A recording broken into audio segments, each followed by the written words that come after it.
right, you all.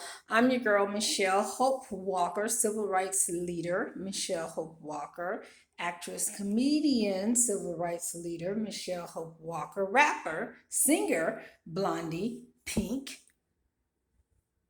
So let's dive right in. Ralph's store number 16 at 670 Southwestern in Los Angeles, California. So you can go back and watch some of the other videos. So we're talking about the discrimination that I've done on YouTube. My YouTube is Michelle Hope Walker Speaks 6547, and that's Michelle with two L's. And the date today is Friday, and it is April 12th, 2024. All right, yeah, so we're going to dive right in. This discrimination. So Ralph store number 16, discrimination. It's the Ralph store here in Koreatown area by Western and Wilshire. So you've seen me do videos about this stuff, and it's because basically every time I go in there just about this some discrimination, singling out black people, over policing black people, seeking their security. So the employees there seeking their security. So like a dog, like someone seeks a dog on something. You know what I'm saying? On seeking security on black people, seeking the employees, sending security after black people, type thing. But I am glad to see that the legal system is starting to intervene on this. As you see, Rite Aid, the store Rite Aid got in trouble because they were doing the same thing. They were seeking their security, sending their security to go chase black people in the stores, to go harass and interrogate black people, and they were not even doing anything. They had a AI system, which we know the AI system thinks all black people and all people of color, can look alike. And so here you come in the store, you haven't done anything wrong, but because the AI system don't know one black person from another black person, then I got blonde hair, so I guess every blonde chick, they blaming me for everything. Every blonde chick, I'm like, I wasn't the blonde chick that did that. I wasn't a black blonde chick that did that. You know what I'm saying? And so, but they got in trouble for that. Smart and Final got in trouble for only singling out black people with bags. People who were not black were able to come into the store with everything. You know what I'm saying? Security didn't say not one word to them, but security kept singling out black people when it came to bags. But we're not, which is discrimination. Discrimination, you're not supposed to just be singling out certain races. If you're going to do something, you need to be doing it for everybody that walk through the door, no matter what color they are. If you're gonna chase people in the store, you need to send your security after everybody in the store, all races. So this store 16, Ralph store 16, did discrimination. So what do I want? I want to see the black security officer, well, actually now both of the black security officers, but especially that one dark-skinned black security officer with the curly hair, because he harasses and really tries to intimidate. I know when I'm there, like I said, and I'm still, it's weird. They are really weird because the store employees and security is really weird because they approach me or come around me like swarms of bees, like swarms of dogs around me after I pay. Which, if your reason for having store security, and I'm not doing nothing. That's nothing. I'm not doing nothing. And that's the key. I've been at this store for over 13 years. I'm not doing nothing wrong in the store. You know what I'm saying? So the scrutiny I get, the over policing, the harassment, the employees sending security, and then security just decides to start picking with you and harassing you and bullying you and hate crimes towards you because you're a black woman, is wrong.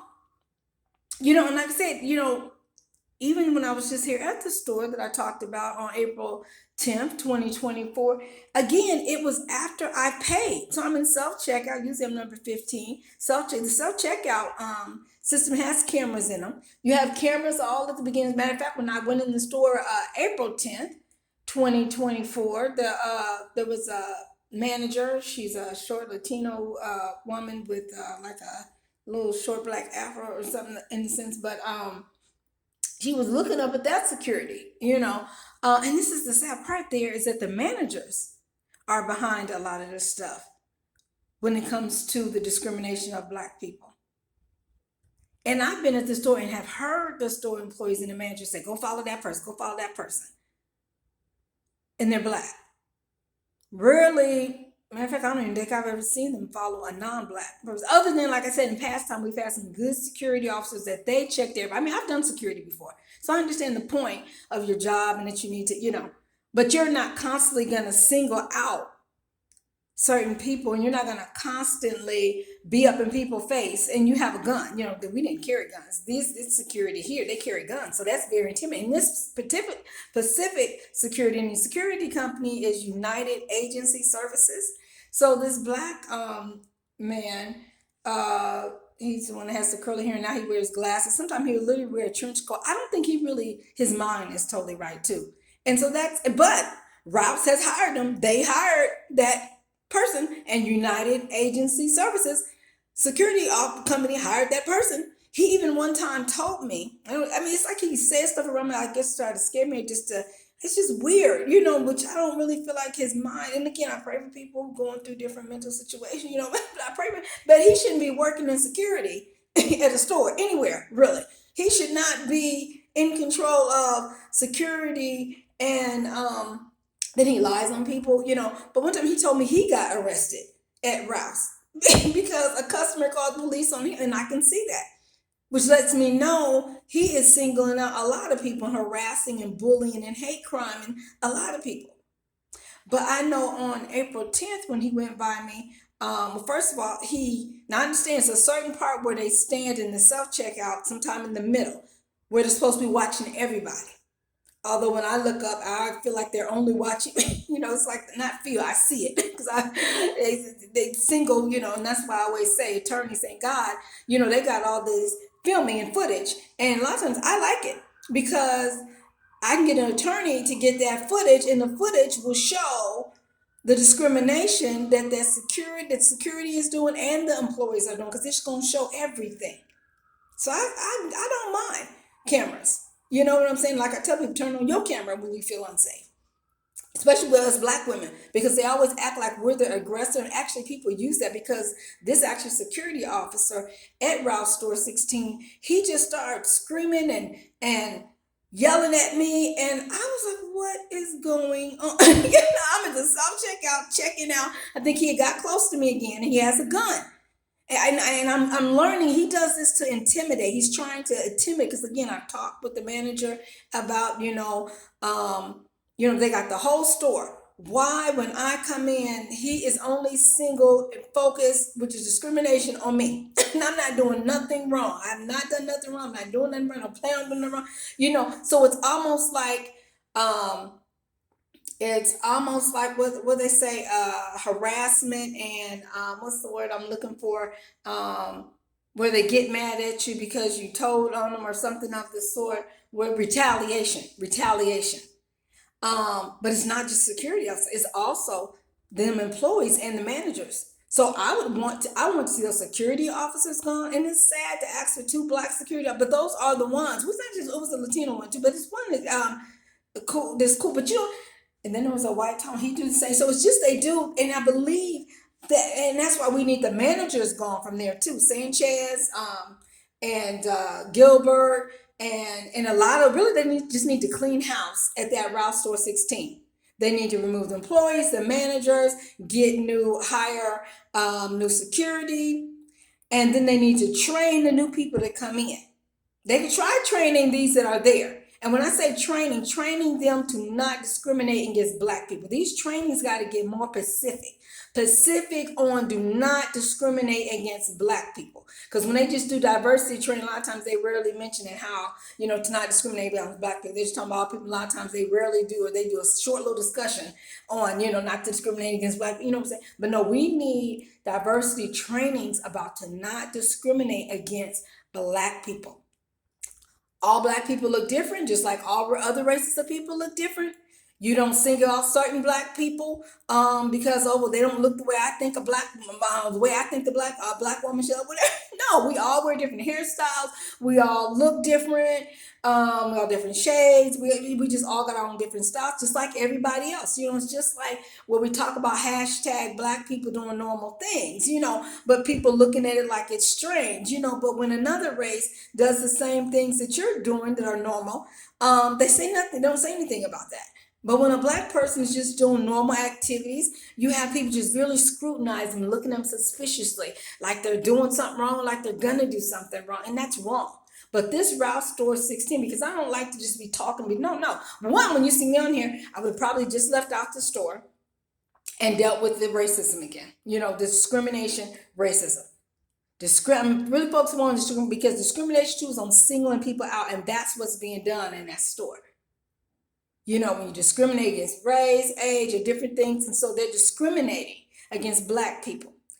They send their security after. So that's why I say, what do I want? All of the staff, all of the managers, all security to be gone, and they need a whole new set. But like I said, you can try training these that are there. But I really feel like, because again, I've been going to this route for over 13 years, and really, no matter what hairstyle, my natural black hairstyle with my curly hair, wigs, no matter, I think just go after black people, period. You know what I'm saying? They're suspicious of black people, period. And then there's no one to tell.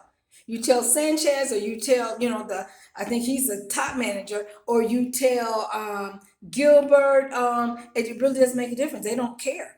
They don't even value black people. They don't value black people. They don't value black women. They don't even really listen.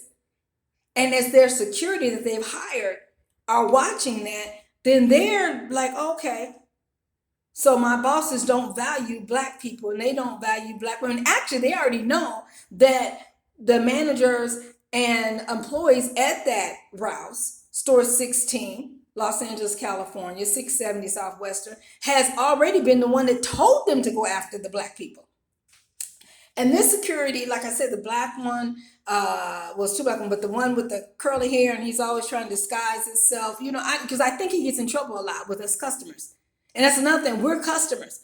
But as black customers go into, as black people who are customers, so black customers go in the store, they automatically see them as criminals. They don't see the black people as customers. They talk to them differently. I've listened to, because, just when you're in line, you're doing different things, you're waiting in line, you see things, you hear stuff. And I noticed they're very nice to the customers who are not black. They have these great conversations with them that, and I'm nice to them all the time. And I remember one time, I think just being nice and talking to people, they almost, I think, told some of the employees, don't talk to her. Hey, I'm not doing nothing wrong. But again, even as black people, people love when white people talk to them. Oh, they love y'all. They love, they feel just so validated when white people are having a conversation with them. And I love you, white people, I got to talk the real, But when black people, we're happy and we're nice to them, and I never can understand, but I began to learn. And that's just general. Sometimes, no matter where you are, I learned that sometimes people don't like black people. They're racist. And so no matter how happy and kind you are to them, they don't want to talk to you, period. And they don't want you talking to them. And so I was like, okay. But let a white person walk up to them and say the same thing and be nice and jolly, just like you. They would just eat that up. Oh, hi. And I know sometimes the white people can be something. I'm not saying all y'all white people, but some they can be saying the most wrong things, the most inappropriate things sometimes, but the person would just laugh and just don't let the black person say what that white person say. Oh my God, they be looking at them and all funny, So and the reason sometimes why you'll hear me, because we're talking about really all non-black people, but the reason why sometimes I will point out the white people, because on that totem pole that our society has made, they put the rich white man up top. And they got the black woman at the bottom as far as in their value system. you know, especially in customer service. Sometimes people don't care if they give us service or not, the Black woman, you know, but they are going to go all out to give that rich white man the best service possible. And that's not right. You're supposed to give all customers the best service. You know, that's your job. If you don't want to serve everyone and give everyone good customer service, you don't need to be in the customer service field because you have to be fair. And then when Black people walk through the door at Ralph Store 16, you shouldn't be ready to scrutinize them, over police them, accuse them of crimes. They're not even doing that. They just coming in to shop for food. And, you know, it's just not right. And that's why I talk about, because it's not right. It's almost like they don't even want Black people to live. It's like they want to unalive Black people. You know what I'm saying? Because we're coming to get food. And you're scrutinizing us and over policing us as we just come to buy food. I mean, it just takes it to a whole nother level. And like I said, that security, that Black security there with the little curly hair, I don't really think his mind is stable. I really don't. And a lot of people, a lot of customers, I noticed he like I said, he told me himself. The customer called the police on him and he got arrested and got put in handcuffs. I thought that was the weirdest thing to tell me. I don't know. Just like, you know, but and then on this April 10th, 2024, nothing's between the times of like I want to say 5 p.m. I think I got back home about 7 or something, you know. So somewhere in between that little gap, and then if I look at my receipt, that's why I love our receipts, because our receipt has a time stamp, and it was literally right around the time I paid, and after, most definitely after I paid, you know, he starts swarming around me. Now, there's no reason for you to come close to me. And then he comes to the little area that there's no reason for the security to be there. So I'm right there at self checkout 15, right? And there's a little corner behind the machine you can go in. Now, there is nobody you are